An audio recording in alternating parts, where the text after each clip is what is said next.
Hi friends, ఇవాళ మనం చర్చించబోయే న్యూస్ హైదరాబాద్లోని తెలుగు తల్లి ఫ్లైఓవర్ పేరు మార్పు. అవును, ఇక మీదట అది తెలంగాణ తల్లి ఫ్లైఓవర్గా పిలువబడనుంది. అసలు విషయం, హైదరాబాద్లో లోయర్ ట్యాంక్ బండ్ నుంచి సెక్రటరియేట్ వరకు వెళ్లే ప్రసిద్ధ ఫ్లైఓవర్ అందరికీ తెలుసు. ఈ వంతెనకు ఇంతకాలం తెలుగు తల్లి ఫ్లైఓవర్ అనే పేరు ఉండేది. కానీ ఇప్పుడు జేహెచ్ఎంసీ స్టాండింగ్ కమిటీ సమావేశంలో పేరు మార్చే ప్రతిపాదన ఆమోదించబడింది. కొత్త పేరు తెలంగాణ తల్లి ఫ్లైఓవర్. సైన్స్ బోర్డులు, డైరెక్షన్ బోర్డులు త్వరలో మార్చబడతాయి. ఎందుకు ఈ మార్పు?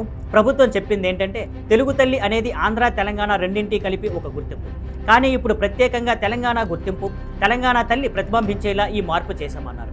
రాష్ట్ర ఆత్మగౌరవాన్ని ప్రతిఫలించేలా ఈ పేరు సరిపోతుందని జేహెచ్ఎంసీ అభిప్రాయపడింది. ప్రజల స్పందన. ఈ నిర్ణయం మీద మిశ్రమ స్పందనలు వచ్చాయి. కొందరు చెబుతున్నారు ఇది తెలంగాణ ప్రత్యేకతను చూపించే గర్వకారణం అని. మరికొందరు మాత్రం ఎందుకు తెలుగు తల్లి పేరు తీసేశారు, అది తెలుగు ప్రజలందరికీ గుర్తింపు కదా అంటూ ప్రశ్నిస్తున్నారు. సోషల్ మీడియాలో కూడా ఈ డిబేట్ వేడెక్కింది. ఇది ఎందుకు ముఖ్యమైనది?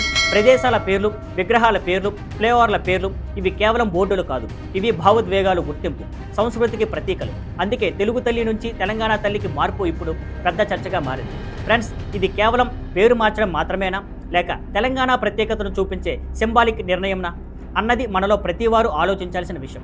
మరిన్ని అప్డేట్స్తో మళ్ళీ కలుద్దాం. See you on Skyline networks. Thank you for watching. Please like, share and subscribe.